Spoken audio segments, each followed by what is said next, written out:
안녕하세요. 슬기로운 성경생활 시즌2 26번째 강의를 맡은 장태호 목사입니다. 지난주에 이어 이번 주에도 계속해서 예레미야서 말씀을 묵상하게 되실 텐데요. 어떻게 잘 묵상하고 계신가요? 어떻게 보면 이사야서보다 예레미야서가 비교적 좀 더 쉽게 읽히실 수도 있는데 저만 그렇게 느끼는 건 아니겠죠? 오늘도 저와 함께 예레미야서 내용을 살펴보시면서 예레미야서가 담고 있는 그 깊이를 함께 느꼈으면 좋겠습니다. 강의를 들으실 때에는 항상 메모지와 필기도구 또 성경책을 준비해 주시고요. 들으시면서 필기하겠다 하는 부분은 잠깐 영상을 멈추신 뒤에 여유롭게 필기하신 뒤에 다시 영상을 재생시켜서 보시면 되겠습니다. 본격적으로 예레미야 10장부터 21장 내용을 간략하게 살펴보도록 하겠습니다. 예레미야서 10장은 하나님의 우월하심에 대해서 기록하고 있습니다. 예레미야 선지자가 활동하던 당시에 남유다는 우상 숭배에 빠져 있었습니다. 이스라엘이 가나안 땅을 정복할 때부터 바알과 아세라 우상 숭배에 대한 유혹이 있지 않았습니까? 그런데 이 바알 신앙은 남유다가 멸망할 때까지 이스라엘의 신앙의 정체성을 계속해서 흔들었습니다. 여기에 더불어 아수르와 바벨론의 점성술까지 추가되었죠. 고대 문헌에 따르면 아수르와 바벨론의 점성술은 굉장했습니다. 학문적으로 대단했다기보다 점성술로 모든 일들을 예측하고 예견할 수 있다고 믿었던 것이 대단합니다. 어떻게 보면 그들에게 점성술은 신앙과 다를 바가 없었다고 볼 수 있겠습니다. 이러한 우상숭배와 점성술이 이스라엘의 신앙을 위협했고 그들을 미혹했으며 결국 멸망에 이르게 만들었습니다. 하나님께 우상숭배는 너무나도 가증스러운 것이었습니다. 그 이유인즉슨 우상숭배란 사람이 만든 것이며 우상이 사람에게 화를 가져다 주거나 복을 내리지는 못하기 때문입니다. 예레미야서 10장 6절과 7절 말씀을 보세요. 여호와여, 주와 같은 이는 없나이다. 주는 크시니 주의 이름이 그 권능으로 말미암아 크시나이다.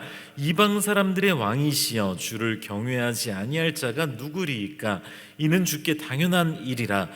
여러 나라와 여러 왕국들의 지혜로운 자들 가운데 주와 같은 이가 없음이니이다 라고 기록되어 있습니다. 이 말씀에 따르면 우상들은 이스라엘에게 아무것도 줄 수가 없다는 사실을 알 수 있습니다. 우상에게 어떤 능력이 있습니까? 아무것도 없습니다. 우상은 아무런 능력도 가지지 못했습니다. 하지만 이에 반해 하나님은 어떤 분이십니까? 하나님의 이름을 누가 높여드렸기 때문에 높아지셨습니까? 아니죠. 하나님의 이름은 하나님께서 가지고 계신 그 권능으로 인해서 스스로 높아지실 수밖에 없습니다. 오늘날의 이러한 사실은 너무나도 쉽게 무시되고 있으며 하나님의 이름이 너무나도 가볍게 망령되이 일컬어지고 있습니다. 이러한 시대의 풍조에 따르지 않고 하나님의 높으신 이름을 온전히 찬양할 수 있어야겠습니다. 예레미야 11장으로 넘어가겠습니다. 11장 1절에서 17절까지 언약을 깨뜨린 유다에 대한 내용이 등장합니다. 언약을 맺는다는 것, 이것이 무슨 의미입니까? 이것은 언약 조항을 지킨다는 의미입니다. 쉽게 말해 약속을 한다면 어떻습니까? 약속한 내용을 지켜야 되는 것이 당연한 것 아니겠습니까? 언약도 이와 마찬가지입니다. 그냥 하나님이 이스라엘 보고 야, 너 내 아들 해라. 너 하고 싶은 거 다 해도 돼. 네가 뭘 하든 넌 내 사랑하는 아들이야. 하나님께서 이렇게 대해 주시길 바라는 건 말도 안 되는 일입니다. 너무 유치하죠. 나는 하고 싶은 거 다 해도 돼. 하나님은 날 미워하면 안 돼. 내 아버지니까 날 언제나 사랑하기만 하셔야 돼. 이렇게 생각해선 안 된다는 거예요. 하나님께서 우리를 자녀 삼아 주셨지만 자녀인 우리가 행할 수 있는 자유에는 분명한 한계가 존재합니다. 이게 무슨 말입니까? 안 되는 건 안 되는 겁니다. 하지 말아야 하는 것은 이유를 불문하고 해서는 안 되는 것이죠. 하지만 유다는 어떠했습니까? 유다가 먼저 언약을 깨뜨립니다. 그런데 이 언약을 깨뜨린 방식이 무엇이었습니까? 하나님을 버리고 우상을 숭배하는 방식으로 언약을 깨뜨리고 말았습니다. 하나님께서 가장 싫어하시는 방식으로 언약을 깨버린 것이죠.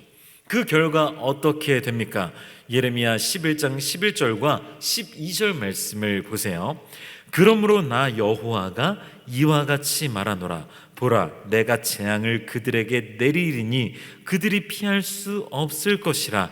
그들이 내게 부르짖을지라도 내가 듣지 아니할 것인즉 유다 성읍들과 예루살렘 주민이 그 분향하는 신들에게 가서 부르짖을지라도 그 신들이 그 고난 가운데에서 절대로 그들을 구원하지 못하리라. 아멘. 언약을 깨뜨린 결과 어떻게 됩니까? 재앙이 다가오게 됩니다. 그런데 이 재앙은 어떤 재앙입니까? 예레미야 14장에 따르면 이 재앙은 가뭄이라는 형태로 등장합니다만 11장 문맥 자체만 놓고서는 이 재앙이 어떤 종류의 재앙인지 판별할 수가 없습니다. 그런데 핵심은 어떤 종류의 재앙과 어떤 종류의 심판을 받든 상관없이 유다가 아무리 하나님께 부르짖어도 하나님께서는 그 부르짖음을 듣지 않으실 것이라는 내용입니다. 사실 이게 가장 무서운 말씀입니다. 보통 사람들은 신앙에 대해서 굉장히 쉽게 생각하는 경향이 있습니다. 언제든지 믿기만 하면 된다. 언제든지 회개만 하면 된다. 언제든지 나는 교회 갈 수 있다. 언제든지 나는 믿을 수 있다. 이런 착각을 하곤 합니다. 하지만 막상 그렇게 하려고 할 때 잘할 수 있을까요? 과연 그렇게 쉽게 할 수 있을까요? 과연 이 영상을 보고 계신 우리 성도님들처럼 매주 쉬지 않고 주일에 정해진 시간에 우리의 마음과 물질을 구별하여 예배를 드리고 또 일주일에 몇 번씩 새벽 기도회와 수요 기도회에 나와서 찬양하고 말씀 듣고 기도하고 또 평일 유튜브에 업로드되는 성경 공부 강의도 다 챙겨보고 믿지 않는 사람들이 하나님을 믿겠다고 해서 한순간에 이 모든 것들을 감당할 수 있을까요? 아마 그렇게 못할 가능성이 굉장히 높을 겁니다. 물론 대충 믿는 것 정도는 할 수 있겠죠. 그냥 주일에 잠깐 나와서 예배 한번 드리고 그냥 예배당에 나와서 1시간 앉아있다 집에 가고 혹은 집에서 1시간 정도 누워서 유튜브 보는 것 정도는 할 수 있을 것입니다. 하지만 그 이외의 것들, 신앙생활에 관련된 모든 것들, 또 헌신하는 내용들, 이런 모든 것들은 쉽게 행동하지 못할 거예요. 제대로 하나님을 믿고 제대로 주님의 자녀로서 이 세상의 빛과 소금된 역할을 감당하는 것은 정말로 쉽지 않은 일입니다. 자, 그래서 우상을 숭배하는 방식으로 언약을 먼저 깨뜨리고 하나님을 배신한 이스라엘은 재앙을 당하게 될 것이라는 그런 말씀을 듣게 됩니다. 그런데 이때 예레미야는 아나돗 사람들에 의해서 죽임당할 위험에 처하게 되죠. 하지만 하나님께서 위험을 미리 알려주신 덕분에 목숨을 부지하게 됩니다. 여기서 우리는 아나돗 사람이라는 단어를 주목해서 볼 필요가 있습니다. 예레미야 11장 18절부터 20절까지의 내용을 읽다 보면 처음에는 예레미야를 위협하는 사람들이 누구인지 감이 잘 오지 않습니다. 나오지 않기 때문이죠. 그런데 21절과 23절에 따르면 아나돗 사람이라는 단어가 갑작스럽게 등장합니다.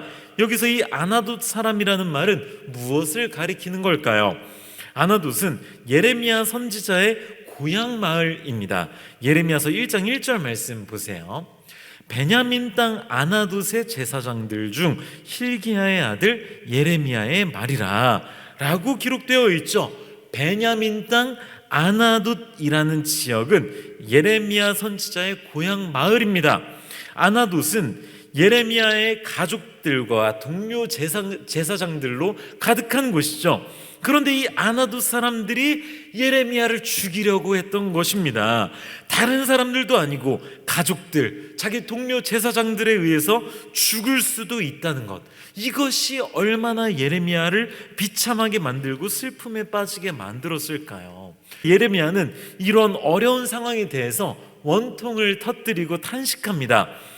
아마 예레미야 선지자는 하나님께 따지지 않을 수가 없었을 것입니다. 이 내용은 예레미야 12장 내용과 연결되고 있는데요, 12장 1절 말씀을 이어서 보도록 하겠습니다.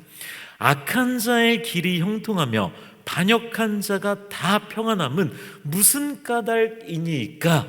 라고 탄식하고 있습니다. 이 말은 하나님께 외치는 소리라고 볼 수 있어요. 하나님께서 의로우시다면 악한 자는 형통해선 안 되고 반역한 사람은 평안해선 안 되지 않습니까? 라고 탄식하고 있는 겁니다. 죄를 지으면 당장에 벌을 받고 구렁텅이에 빠져서 허우적거리는 것이 당연하지 않습니까? 네, 언젠가는 그렇게 될 것이 분명합니다. 어쩌면 우리가 상상하는 것 그 이상으로 엄중한 심판을 받을 것입니다. 하나님의 진노하심과 하나님의 공의로우신 심판은 굉장히 엄중할 것입니다. 그런데 여기서 문제는 무엇입니까? 예레미야의 상황을 생각해 보십시오. 남유다는 우상 숭배에 빠졌고 거짓 선지자들이 판을 치는 상황이었습니다. 이때 예레미야는 하나님의 말씀을 대언하는 선지자의 역할을 감당했죠. 남유다의 회개를 촉구했습니다. 예레미야는 남유다가 멸망당하지 않기를 간절히 바라는 마음으로 피를 토하는 심정으로 하나님의 말씀을 전했습니다. 하지만 예레미야의 메시지를 들은 남유다 백성들의 반응은 무엇이었습니까? 자기들의 목숨을 구하려는 예레미야 선지자를 오히려 죽이려 했습니다. 그러니 예레미야는 하나님의 의로우심에 대해서 의문을 품지 않을 수가 없었던 것입니다. 하지만 결과적으로 하나님께서는 악한 자들을 벌하신다라고 분명하게 말씀하십니다. 하지만 결과적으로 이 악한 자들이 분명히 벌받을지라도 믿는 우리들의 입장에서는 답답하지 않을 수가 없는 겁니다. 도대체 언제? 대체 저것들이 저렇게 떵떵거리면서 사는데 하나님 도대체 언제요? 이런 마음을 품지 않을 수가 없습니다. 하지만 언제가 될지 모르더라도 하나님의 공의로우심을 기억하면서 하나님께서 언제 역사하실지 모르겠지만 그 역사하심을 신뢰하고 하나님 손에 맡겨드릴 수 있어야겠다는 말입니다. 자, 이제 예레미야 13장 말씀으로 넘어가도록 하겠습니다. 예레미야 13장은 썩은 허리띠에 관한 내용이 등장하는데요, 우리는 이를 신학적으로 상징 행동이라고 부릅니다. 앞으로 일어날 일에 대해서 선지자가 어떤 특정한 행동을 보임으로써 예언하는 그런 행동을 의미하는 것입니다. 이 내용을 간단하게 말씀드리자면 13장에 등장하는 허리띠는 남유다를 가리킵니다. 이 허리띠는 하나님의 허리에 두르는 그런 허리띠입니다. 그런데 이 허리띠가 어떻게 됩니까? 허리띠를 풀러서 이렇게 물에 적셨다가 바위 뒤에 숨겼다가 꺼내니까 이 허리띠가 어떻게 됩니까?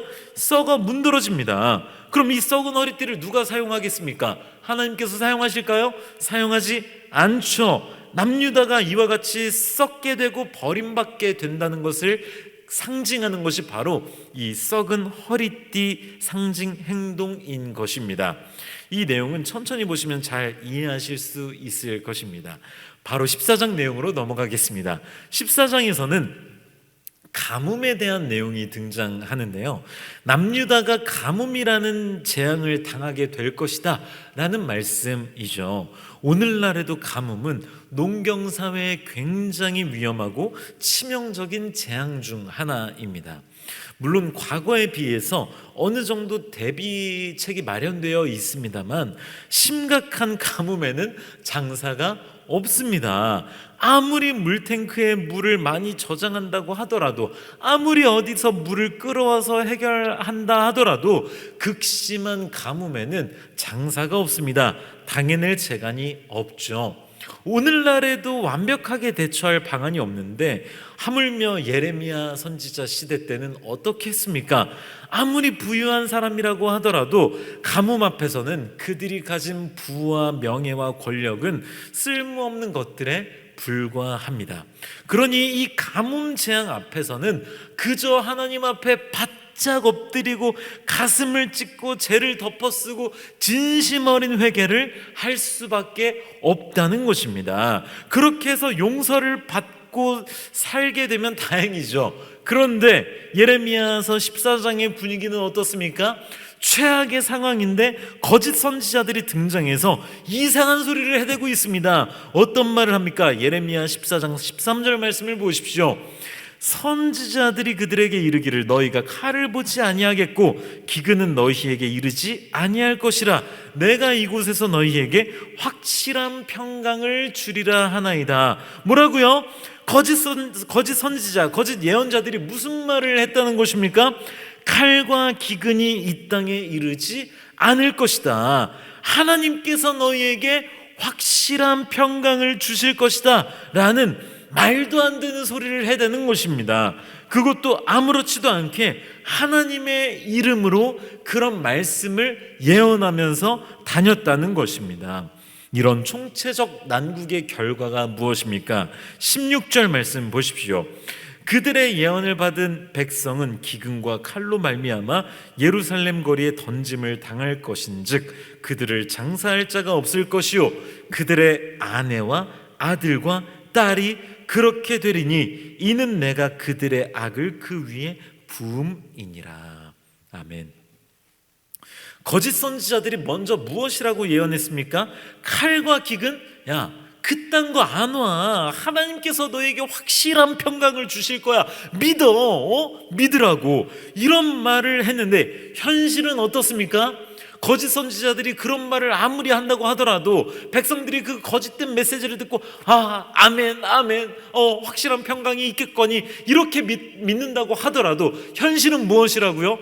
그렇지 않다. 그들의 예언을 받은 백성은 기근과 칼로 말미암아 예루살렘 거리에 던짐을 당할 것이다. 그들의 아내와 아들과 딸이 그렇게 될 것이다. 하나님께서 직접 이렇게 말씀하고 계신 것입니다.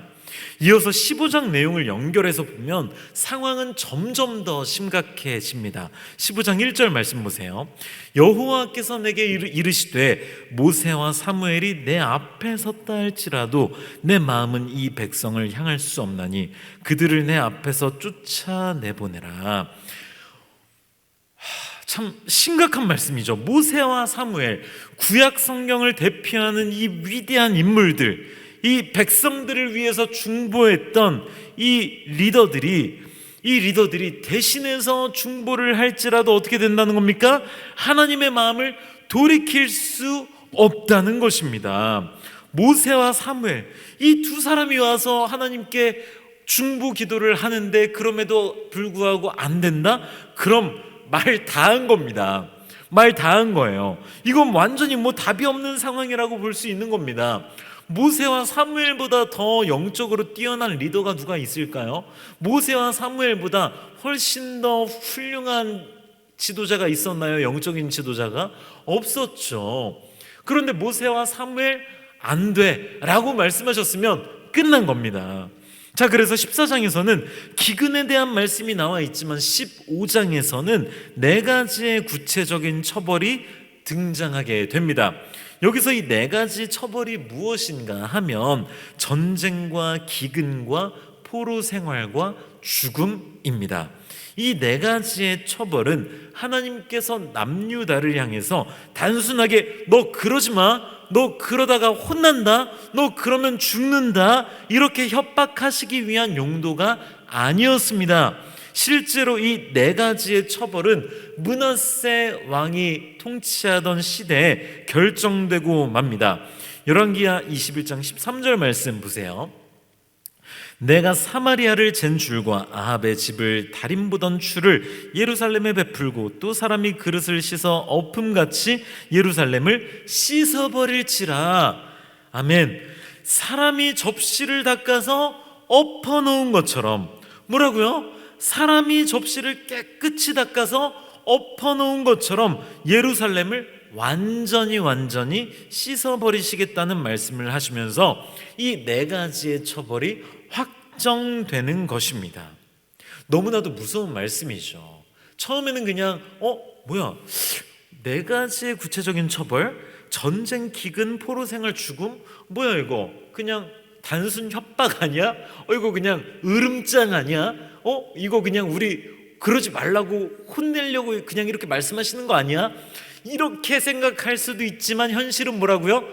정말로 이 네 가지의 처벌이 구체적으로 이루어지게 된다는 것입니다. 왜요?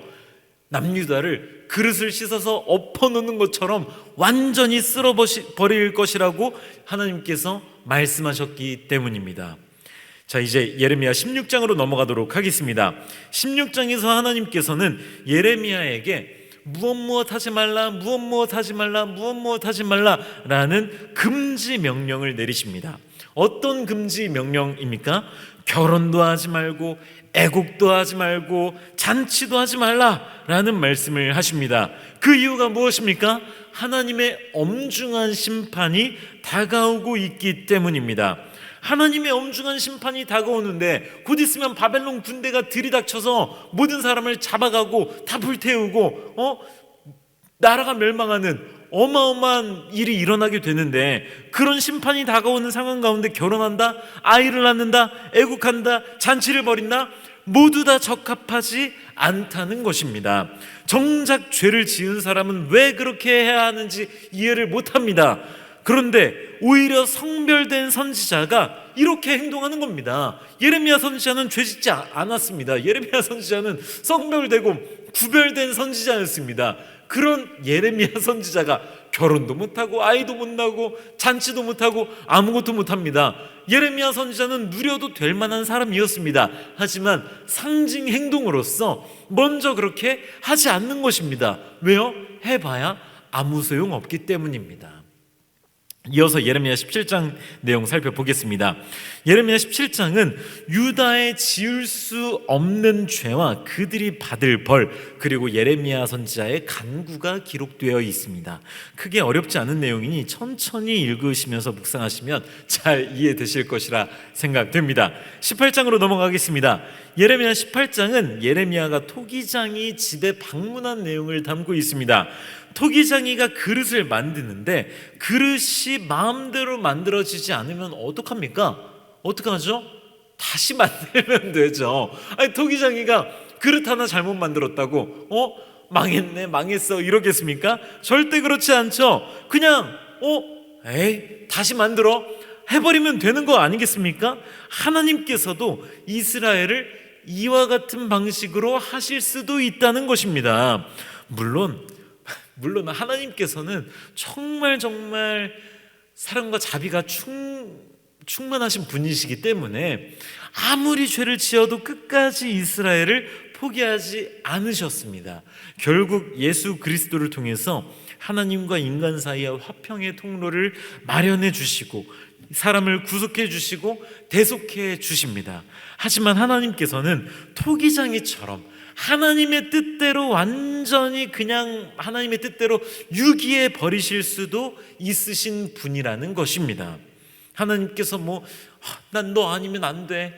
난 너 아니면 나는 하나님이 될 수가 없어. 너가 나를 높여서 나에게 영광을 돌려서 나를 그렇게 만들어줘야 돼. 이렇기 때문에 애걸복걸하면서 내 백성이 되어줘. 이런 게 아니라는 겁니다. 토기장이로서 얼마든지 다 그냥 때려 부술 수도 있으신 분이 하나님이시지만 하나님께서 이스라엘을 불쌍히 여기시고 끝까지 포기하지 않으시고 붙잡아 주신 그 은혜 덕분에 이렇게 구속의 은혜를 받게 되었다는 것이죠. 자, 그래서 18장 18절부터는 예레미야 선지자를 죽이려는 음모가 한 번 더 또 등장하게 됩니다. 할례받지 못한 이방인, 하나님을 믿지 않는 그런 우상 숭배자들에 의한 음모가 아닌 남유다 사람들에 의한 음모입니다. 너무나도 슬픈 현실 아니겠습니까? 예레미야 선지자는 하나님께서 이스라엘을 벌하려고 하실 때마다 하나님을 말리려고 했던 사람입니다. 그 말씀을 그대로 전하긴 했지만 애끓는 마음으로, 불붙는 마음으로 이스라엘 백성들을 향해서 회개를 촉구했던 선지자가 바로 예레미야 선지자였습니다.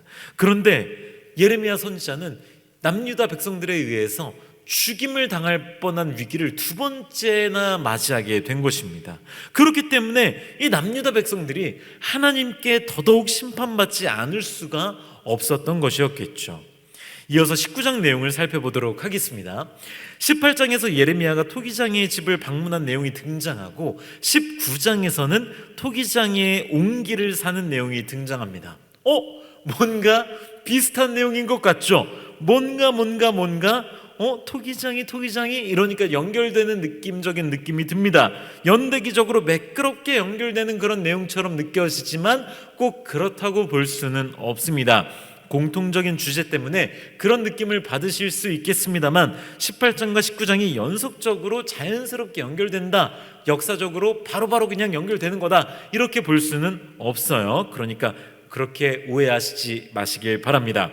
자, 그래서 예레미야 선지자는 19장에서 완성된 옹기, 완성된 항아리 또는 완성된 병처럼 생긴 그런 옹기를 사서 흰놈의 골짜기에 갑니다.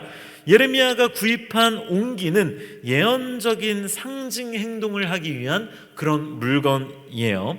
예레미야 선지자가 흰놈의 골짜기에 도착했을 때 하나님께서는 유다 백성이 미래에 끔찍한 징벌을 받을 것이라는 그런 예언의 메시지를 전하게 하십니다. 유다 백성이 그런 끔찍한 징벌을 받는 이유는 무엇입니까? 그 이유는 바로 우상 숭배를 자행했기 때문입니다. 여기서도 우상 숭배에 대한 내용이 계속해서 등장하고 있죠.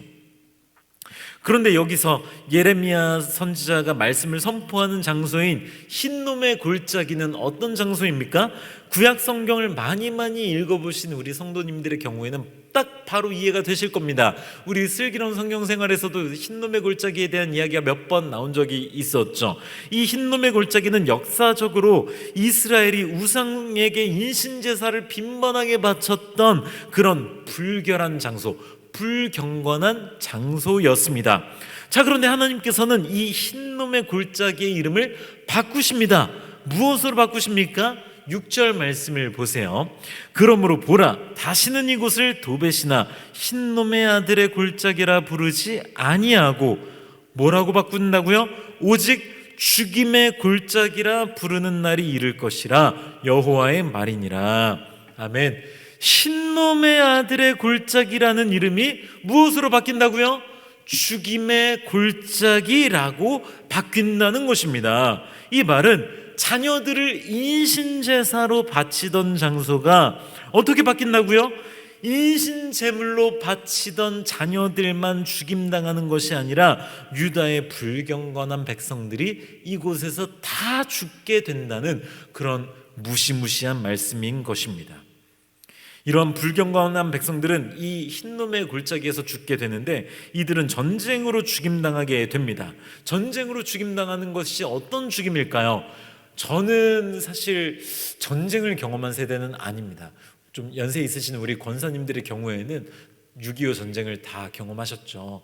굉장히 고생 많으셨을 거라 생각이 듭니다.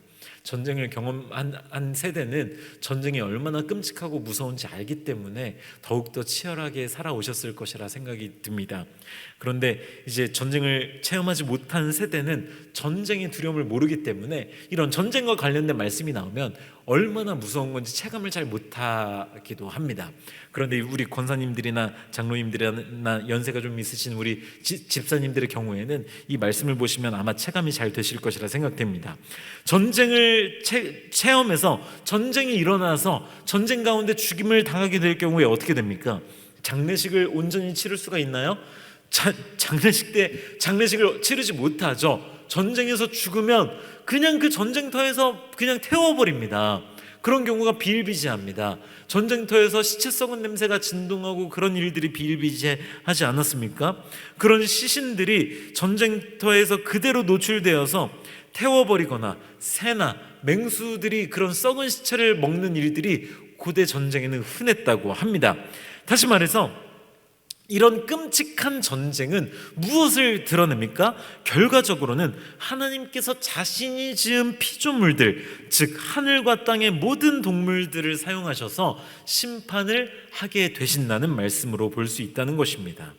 여기서 더욱 끔찍한 것은 전쟁이 계속해서 지속되다 보면 성에서 방어하던 유다 백성들은 식량이 다 떨어지기 마련인데, 식량이 다 떨어지게 되었을 때 어떻게 됩니까?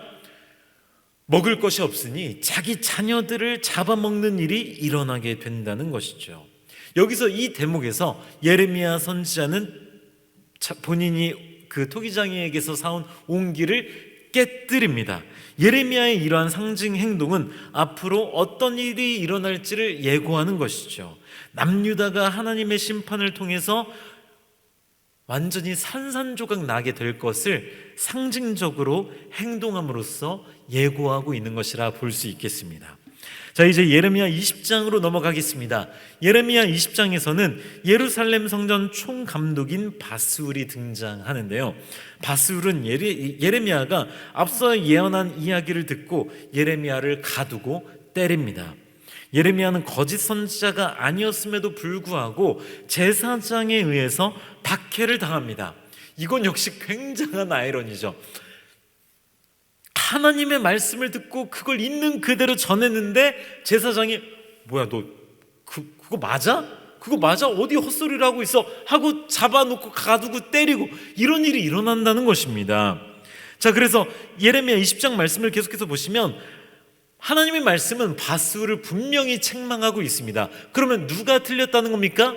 바스울이 틀렸다는 것이죠. 너무나도 당연하죠. 그런데 이 말씀으로 책망당하는 건 그렇게 간단한 문제가 아닙니다. 예레미야가 풀려날 때 성경은 바스울의 이름을 무엇이라고 계명합니까? 마골 밋사빕으로 계명합니다. 굉장히 어려운 이름입니다. 마골 밋사빕으로 계명하는데 이 이름은 사방의 공포라는 의미를 가지고 있습니다. 사방의 공포, 이게 무슨 말입니까? 생존 자체가 계속해서 위협받는 절망적인 공포 상태에 이르게 될 것이라는 그런 의미를 가지고 있는 무시무시한 이름입니다. 여기서 독특한 점은 바스울의 이름이 계명되는 부분에서 바벨론이라는 나라의 이름이 등장한다는 것입니다. 처음 등장해요. 사실 지금까지 너희 망한다, 전쟁에서 짓밟힌다 이런 말할 때 한 번도 바벨론이라는 이름이 나오지 않았습니다. 그런데 여기서 처음으로 바벨론이 하나님의 심판의 도구로서 처음 등장하게 됩니다. 굉장히 흥미롭죠. 굉장히 이런 부분을 잘 보시면 성경 말씀이 재밌게 느껴지실 것이라 생각이 듭니다. 자, 이제 오늘 강의의 마지막 장인 21장 내용을 살펴보고 마치도록 하겠습니다. 예레미야 21장에서는 유다의 마지막 왕인 시드기야가 두 사람 바스울과 스바냐를 예레미야에게 보내서 자기들을 위해서 중보 기도해달라고 요청합니다.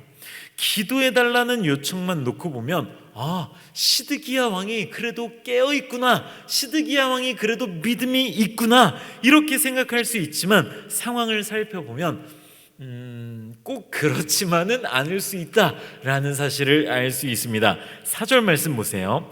이스라엘의 하나님 여호와께서 이와 같이 말씀하시되 보라 너희가 성 밖에서 바벨론의 왕과 또 너희를 애워싼 갈대아인과 싸우는데 쓰는 너희 손의 무기를 내가 뒤로 돌릴 것이요 그것들을 이 성 가운데 모아드리리라. 아멘. 자, 여기서 노란색 글씨로 된 부분들을 눈여겨보시면 되겠습니다. 성 밖에서 또 너희를 애워싼 갈대아인, 이 단어들을 보면 예레미야 21장이 언제 기록되었는지 그 기록 연대를 추정할 수가 있습니다. 주전 588년에서 586년 사이라고 추정할 수 있는데요. 멸망의 위기에 처했을 때 그제서야 예레미야 선지자에게 제사장들을 보내서 중보 기도를 요청한 그런 상황이라고 볼 수 있겠습니다. 그러니까 혼나기 전에 잘했어야 되는데 잘못하고 있을 때는 아무런 자각의식이 없다가 결국 멸망의 위기에 처했을 때 큰일 났다, 이제 망했다, 진짜 큰일 났다, 하나님께 도와달라고 기도해야겠다 하고 그제서야 중보기도를 요청한 겁니다. 그러면 하나님께서 계속해서 잘못하는 거 참고